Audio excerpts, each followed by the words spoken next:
Assalamualaikum warahmatullahi wabarakatuh. Selamat pagi anak-anak semuanya. Semoga kalian dalam keadaan sehat walafiat tanpa ada halangan suatu apapun ya anak-anak semuanya ya. Untuk pagi kali ini kita masih bersama dalam pelajaran fikih kelas 7 semester genap untuk pertemuan yang kesekian kalinya. Tapi untuk pada pagi hari ini kita nanti akan masuk dalam bab 2, yaitu tentang sholat jamak dan qashar. Tapi untuk pertemuan kali ini nanti Bapak hanya membahas tentang sholat jamaknya ya. Sebelum kita mulai pelajaran pada pagi hari ini, marilah kita berdoa. Semoga kita mendapatkan kemudahan, kelancaran dalam belajar oleh Allah Subhanahu wa taala. Al-Hadiniyah Al-Fatihah.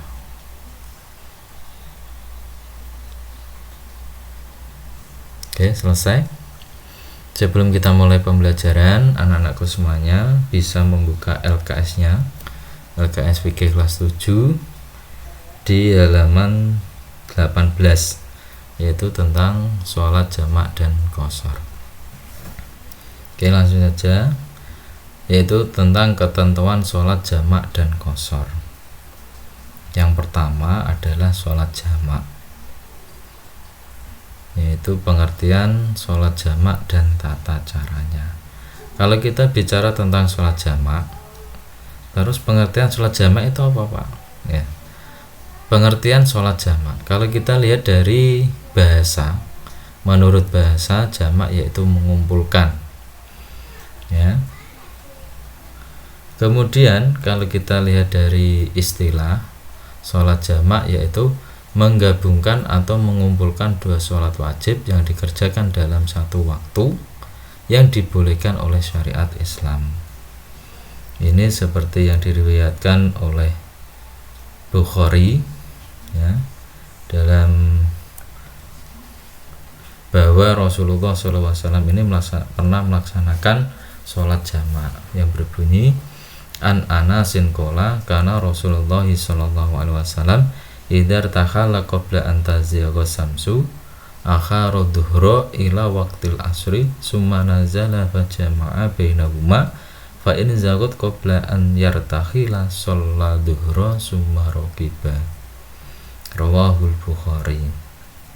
Yang artinya dari Anas ia berkata Rasulullah SAW apabila berangkat menuju perjalanan sebelum tergelincir matahari, beliau takhirkan sholat duhur ke waktu asar. Kemudian beliau turun atau berhenti untuk menjamak sholat keduanya, yaitu zuhur dan asar. Jika matahari telah menggelincir sebelum beliau berangkat, beliau sholat duhur dahulu, kemudian naik kendaraan. Hadis riwayat Bukhari. Nah, ini adalah dalil tentang sholat jamak. Kemudian yang selanjutnya, sholat yang boleh dijamak ya, karena tidak semua sholat fardu ini boleh dijamak, hanya sholat tertentu saja yang boleh atau diperkenankan untuk dijamak. Yang pertama yaitu sholat duhur dengan asar. Kemudian yang kedua yaitu sholat maghrib dan isya. Betul ya. Kemudian loh Pak, sholat subuh masa nggak bisa Pak? Nah, sholat subuh tidak boleh dijamak dengan sholat fardu yang lain. Sholat ini harus dikerjakan sendiri sesuai waktu yang telah ditentukan untuknya. Nah, hal yang sama juga berlaku bagi sholat asar dengan sholat maghrib, itu juga nggak boleh. Nah, dua sholat fardu tersebut tidak boleh dijamak. Jikapun harus menjamak, maka sholat asar dengan sholat zuhur dan sholat maghrib dengan sholat isya. Ya, udah paham ya Cah ya untuk sholat yang boleh dijamak. Oke. Kemudian macam-macam sholat jamak. Dalam sholat jamak ini terdapat dua macam cara melaksanakan sholat jamak ya. Yang pertama yaitu jamak takdim. Jamak takdim yaitu mengumpulkan dua sholat wajib yang dikerjakan pada waktu awal ya. Maksudnya yang ini Cah, Apabila seseorang menjamak sholat zuhur dengan sholat asar, maka ia melaksanakan sholat jamak itu pada waktu zuhur. Pinter, karena di waktu awal. Misalnya menjamaknya sholat maghrib dengan isya, maka dikerjakan pada waktu sholat maghrib, betul ya, karena jamak takdim. Yang kedua yaitu jamak takhir, yaitu mengumpulkan dua sholat wajib yang dikerjakan pada waktu akhir, ya namanya aja takhir, berarti akhir. Sama seperti tadi, misalnya sholat zuhur dengan asar itu dikerjakan pada waktu asar, maghrib dengan isya dikerjakan pada waktu isya. Nah itu. Kemudian yang selanjutnya syarat-syarat umum sholat jamak. Syarat umum sholat jamak itu sudah pasti. Yang pertama yaitu adalah musafir. Musafir apa cah? Musafir adalah orang dalam perjalanannya, dan perjalanannya itu tidak untuk maksiat. Nah, oke, yang kedua yaitu jarak perjalanan minimal 80,64 km. Kalau kurang dari itu tidak diperbolehkan untuk melaksanakan sholat jamak ya. Yang selanjutnya yaitu tidak boleh makmum dengan orang yang mukim. Wong mukim kok pecah, penduduk setempat ya, itu tidak boleh. Kemudian yang selanjutnya dalam keadaan tertentu. Dalam keadaan tertentu misalnya kita sedang sakit, kemudian delalah ada hujan yang lebat sekali sehingga tidak bisa melaksanakan atau tidak bisa mendatangi sholat, misalnya itu boleh dijamak. Kemudian yang selanjutnya adalah berniat sholat jamak, itu sudah pasti karena segala sesuatu kita harus diawali dengan niat. Sholat jamak takdim dan sholat jamak takhir juga harus memiliki syarat-syarat yang harus dipenuhi sebelum melaksanakannya. Syaratnya apa cah? Nah ini syarat sholat jamak takdim. Yang pertama dikerjakan dengan mendahulukan sholat fardu yang pertama dengan diikuti dengan sholat fardu yang kedua. Misalnya duhur dengan asar, berarti kita sholat duhur terlebih dahulu baru asar. Yang kedua berniat menjamak sholat pada waktu melaksanakan sholat fardu yang pertama. Nah, jadi ketika kita mau sholat jamak, berarti di awal juga ada niatnya. Niatnya piye Pak? Nah, nanti saya jelaskan niatnya.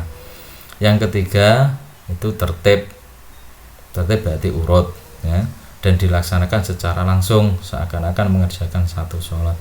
Mengerjakan satu sholat berarti setelah sholat duhur selesai salam, kemudian langsung berdiri lagi niat sholat asar gitu ya. Ojo kok malah ditinggal jagung dulu baru melaksanakan sholat asar, tidak boleh ya. Syarat sholat jamak takhir yaitu yang pertama berniat mengerjakan sholat jamak takhir, sudah pasti. Yang kedua yaitu mengerjakan kedua sholat secara berurutan, sudah pasti sama seperti tadi ya. Kemudian yang selanjutnya adalah tata cara mengerjakan sholat jamak. Cara mengerjakan sholat jamak adalah sebagai berikut.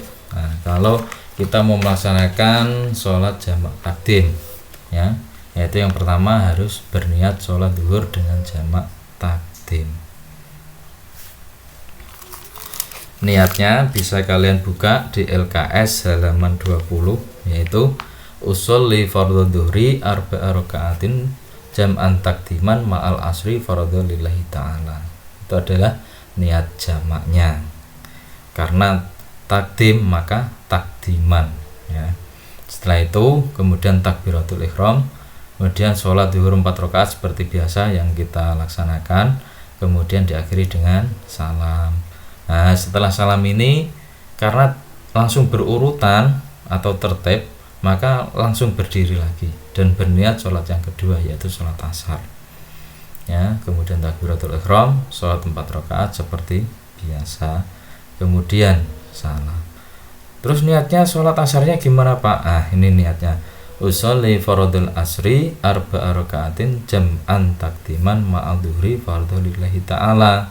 Nah, ini niat dari sholat jamak takdim baik asar maupun duhur. Nah, itu ya, dihafalkan. Nah, nanti suatu saat apabila sudah boleh bertatap muka akan Bapak tanya satu persatu niat dari sholat jamak ya. Yang selanjutnya adalah cara mengerjakan sholat jamak takhir. Kalau tadi sudah jamak takdim, sekarang jamak takhir. Tata cara mengerjakan sholat jamak takhir yang pertama yaitu niat. Nah, niatnya sama, berniat menjamak sholat duhur dengan jamak takhir, kemudian takbiratul ihram.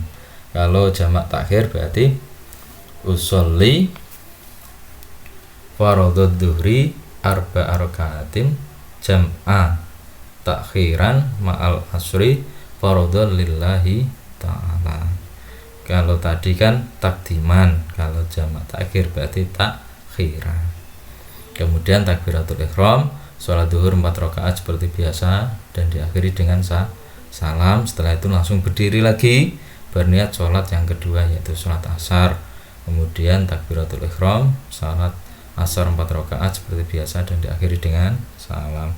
Niatnya sama, usolli faradul asri arba rakaatin jam'at takhiran ma'ad duhri faradul lillahi ta'ala. Ya sudah ya, udah bisa semuanya ya, dibaca-baca ya, nanti kalian bisa. Oke, sebelum ke soal evaluasi, sekali lagi Bapak tekankan agar kalian dalam mengerjakan soal evaluasi ini dengan sungguh-sungguh agar mendapatkan nilai maksimal. Jangan asal kalian kerjakan hasilnya entah 0 dan lain sebagainya. Saya harapkan jangan seperti itu, tapi kita mengerjakan dengan sungguh-sungguh. Jadi nanti ketika ada ulangan dan hasil akhirnya nanti nilai kalian maksimal. Gitu ya Cah ya. Untuk soal evaluasi anak-anakku semuanya bisa kerjakan LKS halaman 33 yaitu ulangan harian pilihan ganda nomor 20 sampai 30 di link Google Form di bawah video ini. Mungkin itu yang bisa Bapak sampaikan. Kurang lebihnya apabila dalam penyampaian Bapak banyak kekeliruan, Bapak banyak kesalahan, Bapak minta maaf yang sebesar-besarnya. Akhirul kalam, assalamualaikum warahmatullahi wabarakatuh.